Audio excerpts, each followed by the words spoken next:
Over the past few years, I have amassed quite a collection of T-shirts with amusing or thought-provoking slogans on them.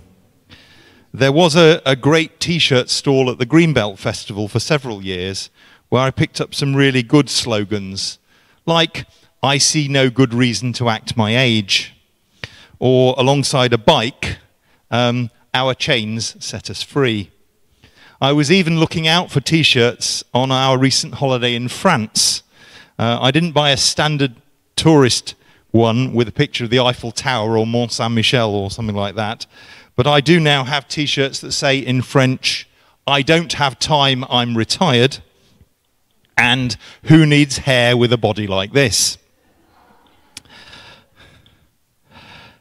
On holiday in Florence a few years ago, I bought a T-shirt which bears a quote attributed to Leonardo da Vinci. It is in English and not Italian, and it is thought-provoking rather than funny, and it says, "Simplicity is the ultimate sophistication." I really like that.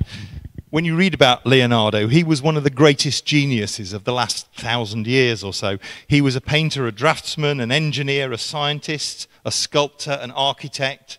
He imagined machines that could fly, machines that could fight, machines that could harness solar power, long before it was even possible to build those machines.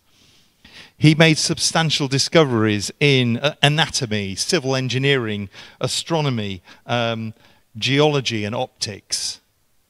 The range and sophistication of his ideas is amazing, and yet he always sought to express things as simply as possible.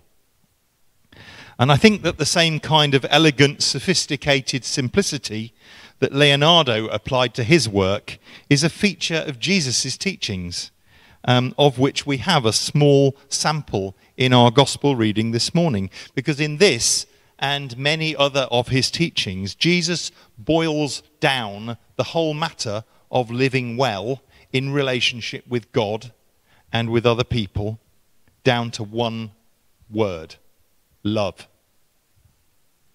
Jesus knows himself to be loved by God, and he remains in that love, is sustained by that love, is faithful to that love through his loving obedience to the Father.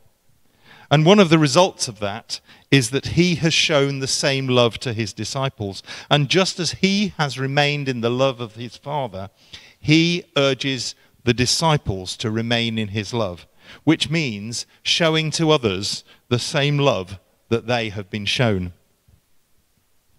The simplicity of Jesus' emphasis on love as the central spiritual value must have been so revolutionary and liberating to the people who heard him teach, because they had all grown up in a religious culture which was controlled and constricted by an unbelievably complicated set of rules and regulations, things that they must do, things that they must not do, people, situations, and foods to avoid. The original set of rules had been supplemented by a bewildering array of interpretations and clarifications, many of which were probably mutually incompatible. So nobody could really say with any certainty what was okay and what wasn't. And into this context, Jesus came along with his radically simple message. He said that you don't need all those rules and regulations to make you good or to make you pure. Almost 2,000 years before the Beatles, Jesus was saying that all you need is love. He even distilled the Ten Commandments, the classic summary of the Jewish law, down to two. He said, love God, love other people, and your goodness and purity will flow from that. It is a really simple message, but we must not confuse simple with easy. I once heard a story about a group of people who went to hear a famous theologian preach.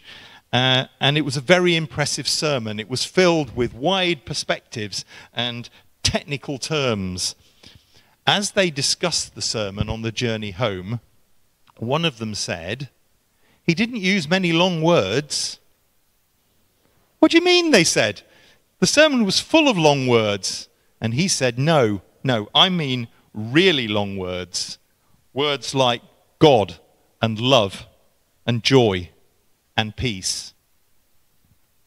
The love that Jesus received from the Father showed to the disciples and encouraged them and us to show to other people is a really, really long word. It's tremendously simple, but living it out is a lifelong pursuit. There are no straightforward definitions and rules to tell us what love is, how love works, how to show love, how to spread love. But Jesus gave us some clues in what he said and what he did. He met people with compassion and respect. Those who needed healing, he healed. Those who needed to be challenged to change their ways, he challenged. Those who needed to be affirmed, to know themselves to be precious children of God, he engaged with. Even, or perhaps especially, when conventional wisdom said that those people were undeserving of respect because they were too poor or too sick, too old or too young, too foreign or too female. He rejected the idea that we should only love those people we like. And he insisted that love was to be shown to everyone, including our enemies. He washed his disciples' feet, giving them an example of humble servant leadership. And in this very passage that we heard this morning, he says that the greatest love is self-sacrifice, to lay down one's life for other people.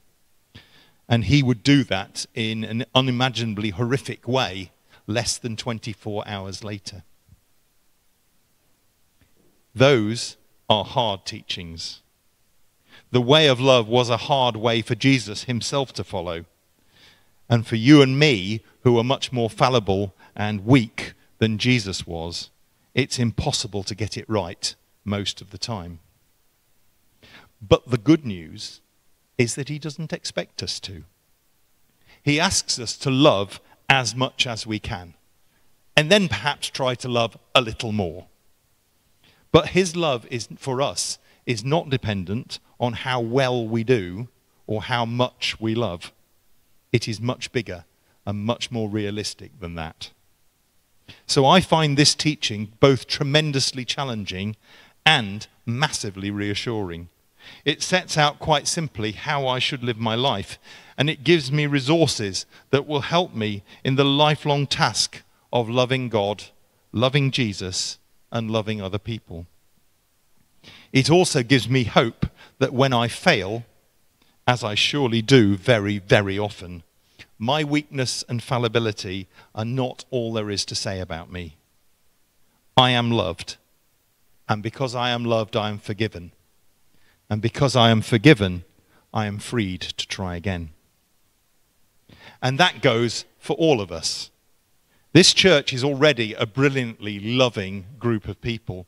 And as we move forward into an exciting new phase in the life of St. John's, as each of us finds our place in that and finds the role or roles that we might play under Henry's leadership, love will, or at least it should, continue to be the guiding principle in everything we do.